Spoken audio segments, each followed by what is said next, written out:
सोलापुर, बांग्लादेश में शेख हसीना की सत्ता उखाड़ फेंकने के बाद नए नेतृत्व का झुकाव दक्षिणपंथ की ओर होता दिख रहा है। कहा जा रहा है कि नवगठित सरकार को अमेरिका जैसे साम्राज्यवादी और पूंजीवादी राष्ट्रों का समर्थन प्राप्त है। इसके परिणामस्वरूप क्षेत्र में कुछ असंतुष्ट वर्ग दंगों और हमलों की साजिश कर रहे हैं, जिनमें मुख्य रूप से अल्पसंख्यक समुदाय, विशेषकर हिंदुओं को निशाना बनाया जा रहा है। इस कारण वहां के अल्पसंख्यक समुदाय मदद की अपील कर रहे हैं। ऐसे में हिंदुओं और उनके मंदिरों की सुरक्षा की आवश्यकता है, लेकिन इस दिशा में ठोस कदम उठते नहीं दिख रहे। इस मामले में हर स्तर पर चुप्पी साधने की प्रवृत्ति सामने आ रही है।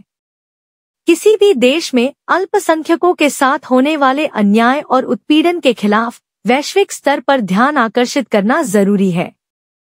बांग्लादेश में हिंदू अल्पसंख्यकों और उनके मंदिरों की सुरक्षा के लिए इस मुद्दे को अंतर्राष्ट्रीय मंच पर उठाने की आवश्यकता है और इस दिशा में भारत सरकार को पहल करनी चाहिए।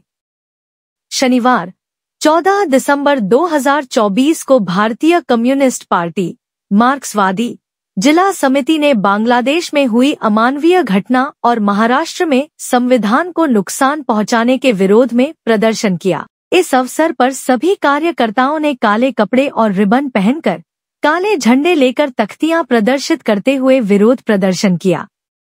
इसके बाद कॉमरेड यूसुफ शेख के नेतृत्व में एक प्रतिनिधिमंडल ने कलेक्टर कार्यालय के तहसीलदार बालाजी बंसोडे को ज्ञापन सौंपा। करत असताना तो पकडला जातो, मनोविकृत व्यक्ती असतो आणि त्याच्यानंतर त्याला ताब्यात घेऊन ताबडतोबीने जनतेसमोर ते आणलं पाहिजे, जनतेला विश्वासात घेतलं पाहिजे। परंतु त्याची वाच्यता न करता त्याच्या संबंधी राजकारण करण्याचा प्रयत्न होतोय आणि त्या ठिकाणी बाबासाहेबांच्या पुतळ्यासमोरील घटनेची प्रतिकृतीचं नुकसान झालं हे माहीत झाल्यानंतर तेथील आंबेडकरी जनता ज्या वेळेला त्याचा निषेध करायला रस्त्यावर येते त्यांना बेछूट लाठीमार करण्यात येतो, प्रचंड मारहाण केली जाते आणि फक्त मारहाण केली जात नाही तर त्यांचं कोम्बिंग ऑपरेशन करून 500 पेक्षा जास्त लोकांवर गुन्हे नोंदवण्यात आलेले। तो मनोविकृत व्यक्ती तो फक्त संविधानाची प्रतच का तोडायला जातो, का त्या प्रतिकृतीवर हल्ला करतो, याच्या मागे नेमकं काय दडलंय, कोणाचा हात आहे, कोणाला दंगल घडवू इच्छित, कोण दंगल घडवू इच्छित होतं, याचं देशाच्या पंतप्रधानाला आमची विनंती आहे आणि मेल करून त्यांना विनंती करत आहे, राष्ट्रपतीला विनंती करत आहे, काही करा, इथं अस्थायी सरकार आहे, ते अस्थायी सरकार लष्कराने उभं केलेली कठपुतळी सरकार आहे। म्हणून पंतप्रधान मोदी साहेबांना आमची विनंती राहणार आहे, तुम्ही हस्तक्षेप करा,